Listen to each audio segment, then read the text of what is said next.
김기현 원내대표의 발언입니다.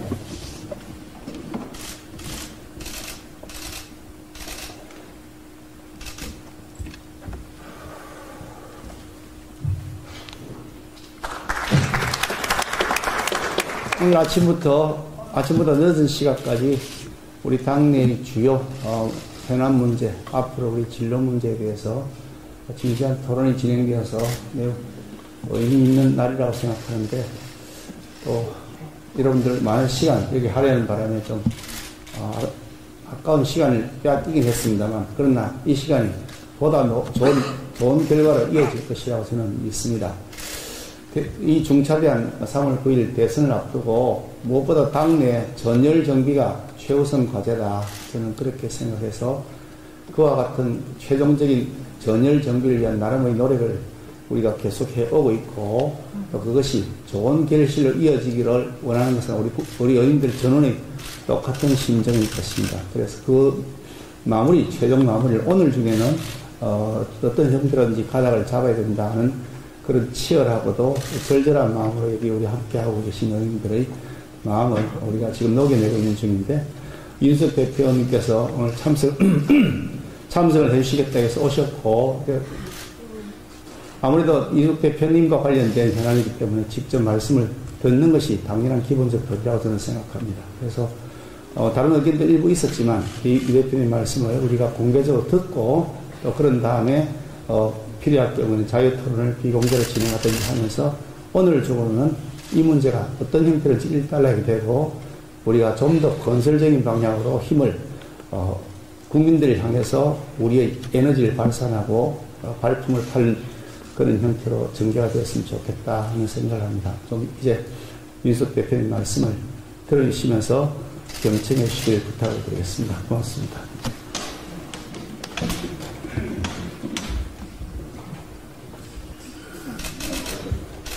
예, 이준석 당대표님 모두 발언이 있도록 하겠습니다. 예, 존경하는 우리 당의 의원님 여러분, 이렇게 만나 뵙게 되어서 참 오랜만이고 반갑습니다. 이 자리에 제가 서서 굳이 공개 발언을 요청하는 이유는 딱 한 가지입니다. 지금까지 당내의 오랜 불신과 그리고 반목으로 인해서 만약 우리가 고생했던 것이 있다면은 그것을 오늘 털어내기 위한 자리로 저는 이걸 생각했습니다. 그렇기 때문에 저는 이 발언이 가장 많은 분들에게 들리길 바랬고, 무엇보다도 가장 내용 그대로 전달되기를 바랬습니다. 그만큼 오늘의 저희의 논의는 중요한 것이고, 정권 창출을 바라는, 정권 교체를 바라는 많은 국민들에게 있어서 중요한 분수령이 될 것이라는 제 개인적인 확신이 있었습니다. 저는 제가 선거라는 것에 있어서 선거 중독자가 아닌가 싶을 정도로 항상 무한한 감정이입을 합니다.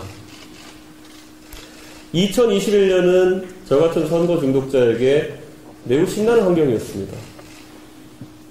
어느 누구도 예측하지 못했던 오세훈 서울시장의 경선 승리로 시작되어서 단일화 승리, 본선 승리, 그리고 그 영광과 변화의 과정은 저에게 만 36세의 당대표가 되는 그런 영광을 안겨주었습니다.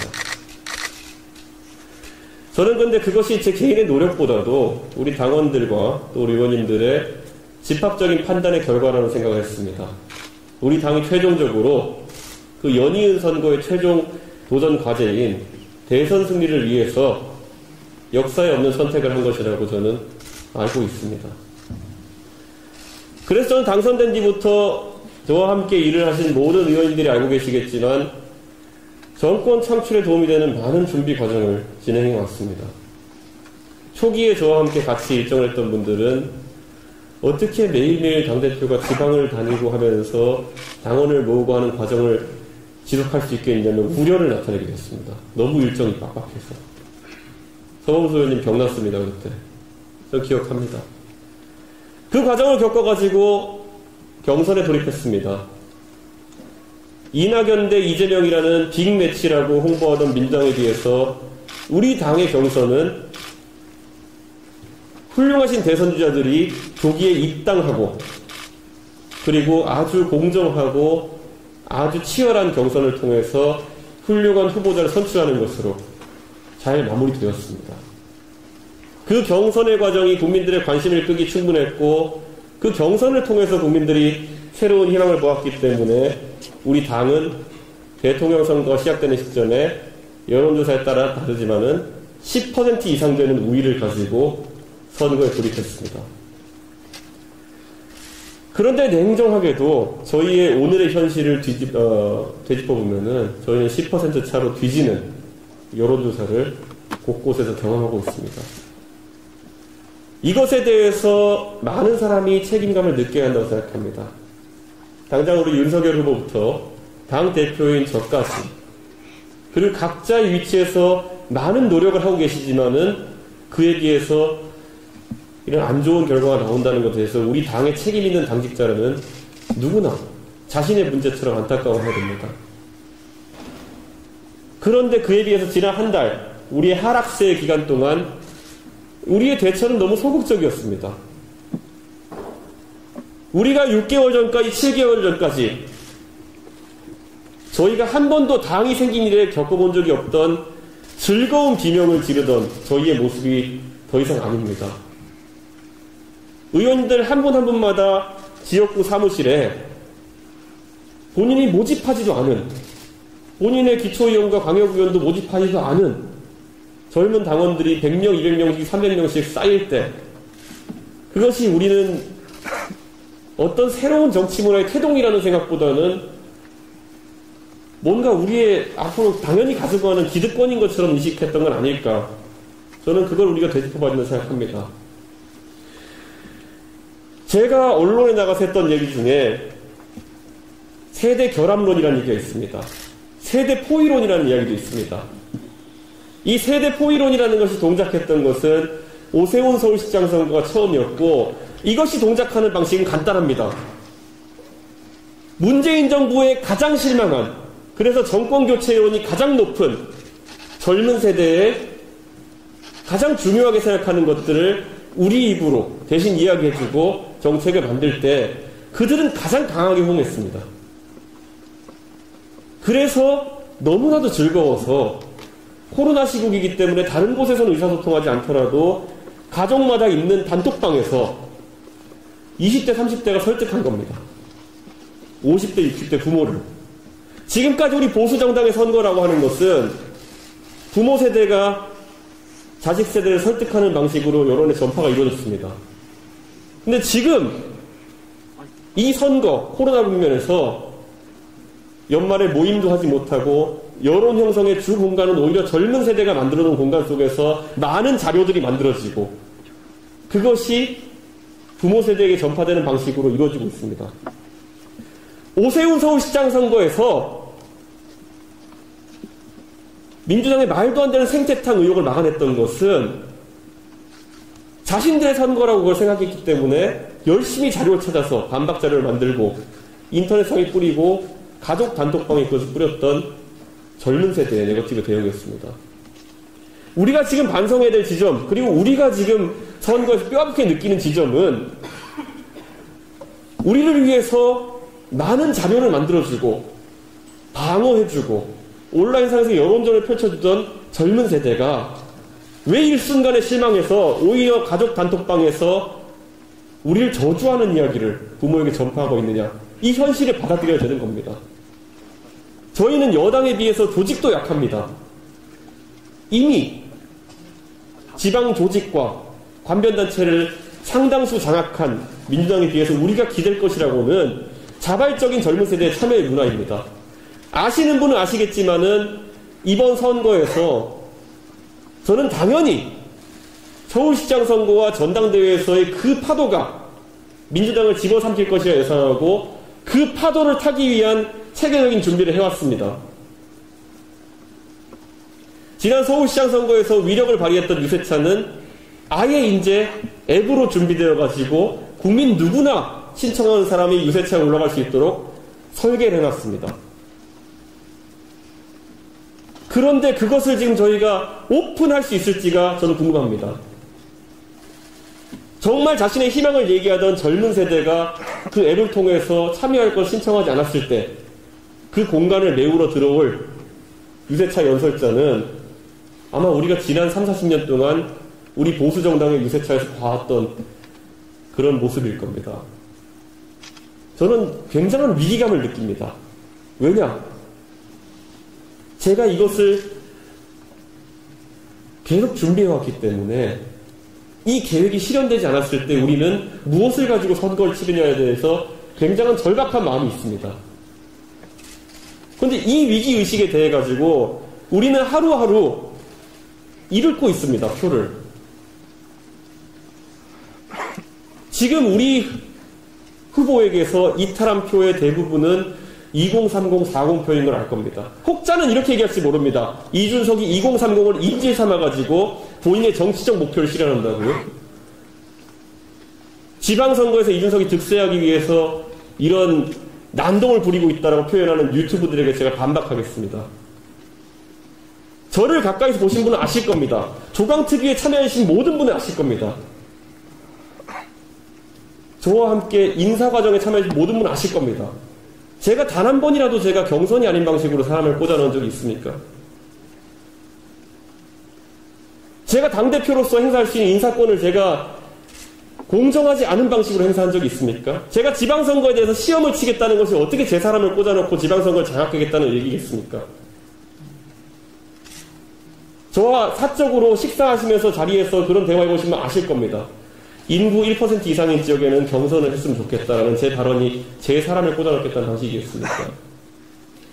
오늘 선거와 관계없는 것처럼 보이지만은 이런 지리한 얘기 제가 할 수밖에 없는 것은 다 아실 것이기 때문입니다. 당대표 이준석이 된 뒤에 경선 승리, 그러니까 경선, 공정한 경선, 그리고 대선 승리를 위해서 준비했던 과정, 그거 다 아실 겁니다. 그리고 저는 그래서 오늘도 다시 한번 의원님들께 말씀드리고자 하는 겁니다. 저는 제가 3주 전에 상임선대위원장 직을 던지면서 제 나름대로는 깔끔하게 던졌다고 생각했습니다. 그때 용어를 살펴보면 이렇게 제가 이야기했습니다. 제가 홍보를 위해서 준비했던 많은 전략들, 저한테는 밤새가면서 준비했던 것들입니다. 그걸 계승하셔도 좋고 안 해도 좋다. 2030을 중심으로 한 선거 전략, 최대 포위론, 최대 결합론이라는 것 더 이상 그거 부담 느끼지 않으셔도 된다. 제가 사라지면서 같이 사라져도 된다. 대신 그러면은 그것을 대체할 대전략을 마련해 달라고 말씀드렸습니다. 영호남 화합론도 됩니다. 우리 당에 존경하는 이용호 의원님 들어오시면서 그리고 정운천 의원님의 각고의 노력으로 인해서 어느 때보다 더 호남에서의 커진 당세를 보유하고 있습니다. 그것이 우리의 전략입니까? 저는 그것도 가능하다 봅니다. 하지만 지난 3주 동안 제가 가장 안타깝게 생각했던 것은 제 스스로의 책임이 가장 큽니다. 저는 제가 깔끔하게 상임선대위원장에서 물러나고 밖에서 선대위 개편 이야기만 하면은 저는 당연히 저 없이도 어떤 새로운 방향성이 설정되고 다 같이 노력할 수 있고 저는 당대표로서의 직무를 수행하면서 지원할 수 있을 거라 생각했습니다. 근데 만약에 제 그 예상이 틀렸다면은 오늘 이 자리에서 의원님들께 제 책임을 방기한 것에 대해서 사과드리겠습니다. 하지만 거꾸로 제가 묻고 싶은 것은 지난 2주간에, 지난 3주간에 이준석 대책위원회라고 제가 조소적으로 표현한 그 활동 또한 옳은 건 아니었습니다. 저는 제가 말을 뒤집은 적이 없습니다. 저는 당대표로서 제 직문에 충실할 것이고 저는 이런 생각도 했습니다. 오히려 제가 계급장을 내려놓고 당대표지만은 정말 한 논객으로 돌아가가지고 우리 후보의 당선을 위해 가지고 하루에 방송을 10개 띄워도 행복하다는 생각을 했습니다. 그 고민을 하고 있는 와중에 저한테 복귀 요청 많이 들어오셨죠. 선대위 복귀 요청. 저는 선대위 복귀할 수도 있었습니다. 제 정치적으로 민망한 상황을 극복하면서도 저는 선거 승리를 위해 복귀할 수 있었습니다. 근데 그것이 본질이 아니지 않습니까? 지금 와서는 우리 후보께서도 선대위의 개편이 필요하다고 생각하고 더 일하는 방향으로 가서 후보를 지원하는 것이 중요하다고 생각하셔서 선대위 개편을 당연하셨지만은 우리는 어쩌면은 너무나도 당연히 의도는 좋았습니다. 최대한 많은 분들이 선대위에 참여할 수 있는 메모드급 선대위를 구성하자는 그 생각이 조금은 틀릴 수 있음을 후보께서 인지하고 나서기 전에 우리가 먼저 바꿔 나섰던 것입니다. 근데 그렇게 하지 못했죠. 저는 그래서 지금도 이런 말씀 드리고 싶습니다. 제가 지난 2주 동안 선대위에 돌아올 수 없었던 이유는 어쩌면 많은 젊은 세대가 아직도 우리 당의 기대를 갖고 있기 때문에 저는 그들과 함께 가려고 했습니다. 제가 이 당의 선거 업무에 복귀할 때는 저 단순히 개인이 책임감에 의해서 복귀하는 그런 모양새보다는 당이 다시 젊은 세대가 지지할 수 있는 방식으로 변해서 그들이 오는 것이 중요하다고 생각했습니다. 그런데 과연 2주 동안에 무엇이 바뀌었을까요?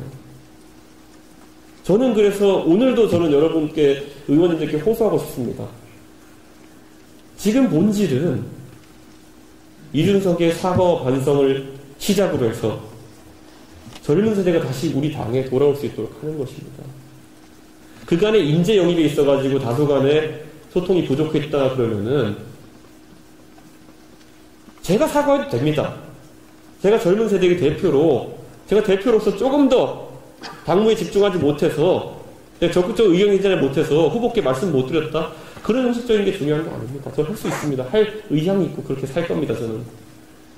근데 지금 되게 중요한 거는 그들이 바라는 것은 대변화입니다.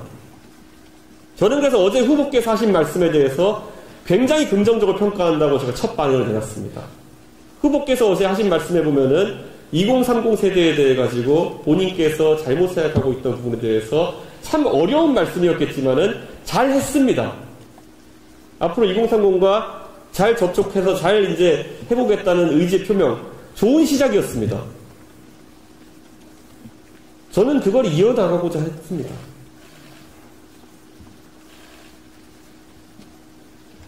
제가 언론에다가 당 안의 일을 밖에 말한다고 지적하는 분들은 많은데 저는 결코 당 안의 일을 밖에다 이야기하지 않습니다. 이게 원래 그런 말을 많이 듣다 보면 진짜 그런가 보다 싶은 경우가 있는데 진짜 이준석이 밖에 나가서 한 말이 뭔지를 다 열거해놓고 어제 제가 정리해봤습니다. 신문기사 제목들 전부 다. 이준석이 선대위를 개혁하라 라는 말 외에 언론에 나가서 당 안의 일을 이야기한 바가 없습니다. 제가 우리 후보에게 제발 우리 후보는 정치 신인이기 때문에 국민에게 가장 낮은 자세로 갈 수 있도록 지하철 인사를 좀 해보자라는 제안 제가 6번 하는 동안 단 한 번도 언론에 얘기 안 했습니다. 어제 공교롭게도 제가 어제 후보께서 그런 자세를 밝히셨기 때문에 한번 해보자고 제가 공개 제안을 하고 그리고 그것을 효과를 극대화하기 위해서 제가 마케팅 용어를 쓴 겁니다. 마침 권영세 선대본부장께서 오셨기 때문에 권영세 의원님께서 지금까지 풀리지 않았던 문제를 풀 수 있는지 연습 문제라고 제가 익살스럽게 표현했습니다. 그 표현이 불편하셨다면 정말 죄송합니다. 아닙니다. 그건 정말 그 표현이 불편해서 죄송하지만요. 제가 이렇게 말씀드리겠습니다. 그 표현이 불편하셨으면 불편하다고 말씀하시면 됩니다. 그런데 그거는 비단주머니와 같은 용어입니다. 기분이 나쁘실 수 있겠지만은 만약에 그것대로 이루어졌다고 한다면은 언론의 관심도가 높은 상황에서 후보와 저와의 공동 선거운동하는 모습이 보일 수 있었을 것입니다. 그러면 이제 제 의도를 아실 것입니다. 제 의도대로 만약에 들리지 않았단다면은 그것은 제가 표현을 정확하게 고르지 못한 불찰일 것입니다. 그런데 제 의도가 나쁜 곳에 있었다 생각하시는 것은 제 입장에서도 당황스럽습니다. 지금부터도 저는 마찬가지입니다. 우리 후보가 다시 한번 국민의 절대적인 사랑을 받고 지금보다 더 넓어진 지지층 구축하기 위해서는 저는 언론의 관심이 주목되는 많은 파격적인 변화가 있어야 된다고 생각합니다. 그 파격적인 변화는 오히려 후보께서 본인의 변화를 만들어내는 그런 걸 이야기하기에는 너무 가혹합니다. 그리고 후보는 그런 존재가 되어서는 안 됩니다. 후보는 항상 우리 당의 최고 지도자로서 주변 사람이 만들어준 분위기 속에서 가장 옳은 선택을 할 수 있도록 우리가 여러 개의 판을 펼쳐야 되는 겁니다. 오늘도 저한테 만약 그런 판을 설계하고 준비하라고 한다면 저는 할 수 있습니다. 제가 지난 2주 동안에, 3주 동안에 계속 제가 선거 업무에 참여하지 않고 있었던 이유는 저는 우리 후보가 파격적인 방법으로 다시 한번 젊은 세대의 지지를 받기 위한 그런 태동을 했으면 하는 제 진심이었습니다. 이렇게 말씀드리겠습니다. 우리가 지난 서울시장 선거 이후로 우리에게 왔다고 착각했던 그 지지층은 4년 전에는 문재인 정부의 열렬한 지지층이었고 우리 당을 탄핵으로 내몰았던 지지층이었습니다. 그들이 가장 먼저 문재인 정부에게 의구심을 품고 반발했던 계기가 뭔지 혹시 아십니까? 평창올림픽 남북 단일팀 문제에서 왜 십수년간 노력하면서 태극마크를 달기 위해 노력했던 우리 선수들의 의지를 나란 일 하자는데 당신들이 포기해라라는 가치만으로 꺾어버리려고 한다는 것에서 시작되었습니다. 저는요, 이번 선거 국면에서 이렇게 표현드리겠습니다. 저에게 많은 설득을 해주시고 저를 아끼는 많은 의원님들이 당내 갈등 상황을 조속히 해결하시는 바람 속에서 선당후사를 말씀하셨고 당을 위해서 이 대표가 마음을 접어주고 당을 위해서 이렇게 하자라고 하는 말씀이 제가 외람되게도 그 방법론에도 동의하지 않은 것들도 참 많았지만은 어쩌면 제 나이 때쯤 되면요 당을 위해 네가 희생해라라는 표현은 애초에 들리지도 않는 표현일 것이고 당을 위해서 무조건 따라라는 표현은 설득의 방법이 아니었을 겁니다. 제가 이 말씀 드리는 이유는 앞으로 우리도 마찬가지입니다. 지금 우리가 젊은 세대에게 최근 들어가지고 지지율의 고전을 겪는 이유는 그들에게 와닿지 않는 명분 하나만을 내세우고 있기 때문입니다. 너 그래서 이재명 찍을 거야? 아니면 너 그러면 문재인 정부의 연장을 바라니? 너 정권 교체 안 할 거야? 이 말로 계속 접근했을 때 저희는 젊은 층의 지지를 획복할 수가 없습니다. 제가 이 말씀을 간절하게 드리는 이유는 뭐냐면은 우리 당이 최근에 40%대 중간 지지율까지 올라갔을 때 자유한국당 시절에 비해서 우리가 더 얻은 지지율은 젊은 층의 기대감이었고 젊은 층의 정치 참여에 대한 효능감이었습니다. 이렇게 말씀드리겠습니다. 만약 오늘 의원총회에서 존경하는 의원님들께서 의견을 모아서 이준석의 복귀를 명령하신다면은 저는 지정해 주신 어떤 직위에도 복귀하겠습니다. 하지만 그 방식으로는 절대 우리가 대선 승리를 위해서 확보해야 되는 젊은 층의 지지는 제가 같이 가지고 가지 못합니다. 그리고 그게 마지막일 겁니다. 왜냐? 지금 오늘의 이 의총 자리에 젊은 세대의 눈이 쏠려 있다는 것을 저는 알고 있습니다. 그리고 의원들도 아실 겁니다. 저는 그래서 오늘 존경하는 의원님께 두 가지 말씀을 드리겠습니다. 지금까지의 모든 혼란에 대해서 당대표에게 서운하신 점이 있다면 저에게 많은 질책을 가해 주십시오. 하지만 선거 승리를 위해서 각자의 다른 방법의 노력이 있다는 사실만은 앞으로도 기억해 주시고 반영해 주십시오. 그리고 오늘 선거를 60여일 앞둔 지금 시점에 오늘 이 자리에서 저희는 동의를 하고 나가야 될 게 좀 있습니다. 선거 승리를 위한 대전략이 무엇인지 저는 계속 외치고 있습니다. 진짜 젊은 세대의 표를 받아오고 그걸 바탕으로 다시 한번 세대 포위론, 세대 결합론을 할 생각이 있다면은 그것의 구체적인 방안도 논의가 돼야 됩니다. 그리고 그것에 따라서 각자 위치에서 각계 약진을 해야 됩니다. 그게 아니라 제가 참 안타깝지만은 3주 전부터 저를 개별적으로 찾아오신 의원님들에게는 아마 정치공학적으로 하는 여러 가지 수는 선거에서 우리 당에 큰 상처를 남겨줄 것이다. 이렇게 말씀드렸습니다. 타 세력과의 연대라든지 단일화라든지 이런 것들은 충분히 선거에서 우리가 전략으로 고려할 수 있는 방법들입니다. 근데 그 방법을 한다고 해서 우리가 이기는 건 아닐 겁니다. 단일화한 세력이 승리하는 비율이 하지 않았을 때 낮습니다. 역사적으로. 왜냐 국민들은 그걸 알기 때문에 산술적인 합으로 지지를 보여주지 않습니다. 저는 단일화를 해도 연대를 해도 그 전에 우리가 굳건한 주체로서 과거의 영광을 찾았을 때 해야 되는 것이고 그걸 위해서 어차피 선결되어야 되는 노력이 우리 젊은 지지층의 회복이다. 이렇게 생각합니다. 저는 그리고 자신이 있습니다.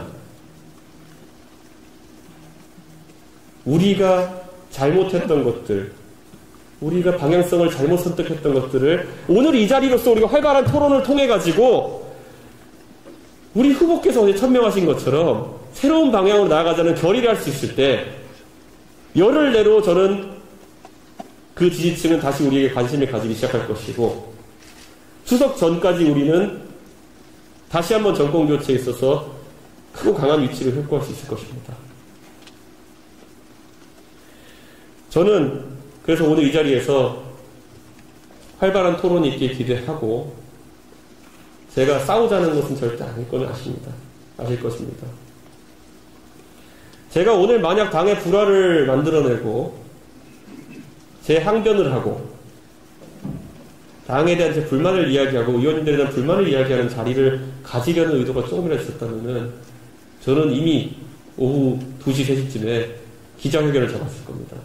근데 그런 의도가 1도 없고 저는 오로지 대선 승리를 위해서 많은 이야기를 하고 싶은 생각에 이 공개 발언 자리를 요청했습니다. 저는 간곡하게 부탁드립니다. 여기 계신 많은 분들, 의원님들 19대 때, 20대 때 정말 그 어려운 과정을 겪으시면서 참 여당 생활하면서도 힘드셨고 야당 생활하면서도 힘드셨습니다. 21대 국회 더 어려운 지금 의정을 당하고 계시지만은 그렇기 때문에 저 이준석보다 훨씬 더 정권 교체를 바라고 계시고 더 절박하기 때문에 이런 오해가 오늘의 이런 자리까지 만들었다고 생각합니다. 그렇기 때문에 참 죄송스럽고 하지만 한 가지 말씀드릴 것은 그만큼 우리가 바뀌어야 됩니다. 그리고 이준석이 바뀌어야 될 게 있으면 말씀해 주십시오. 다 따르겠습니다. 하지만 그 전에 당이 바뀌어야 될 게 있으면 바뀌자는 이야기도 해주시고 혹시라도 후보에게 용감한 제언을 할 것이 있으면은 그 제언을 해주시고 그리고 승리를 위해서 같이 싸워주십시오. 지지층과 싸우지 말고 이준석과 싸우지 말고 후보자와 싸우지 말고 우리의 안 좋은 모습과 싸워주십시오. 저는 당대표로서 이번 대선에서 승리한다면은 저는 여한이 없겠습니다. 하지만 이번 대선에서 우리가 승리하지 못한다면은 저는 여한이 많을 것입니다. 여기 계신 의원님들 한 분 한 분 다 이제 우리가 선거를 치면은 당이 해체된다는 생각으로 오직 그것만 생각해 주십시오. 저는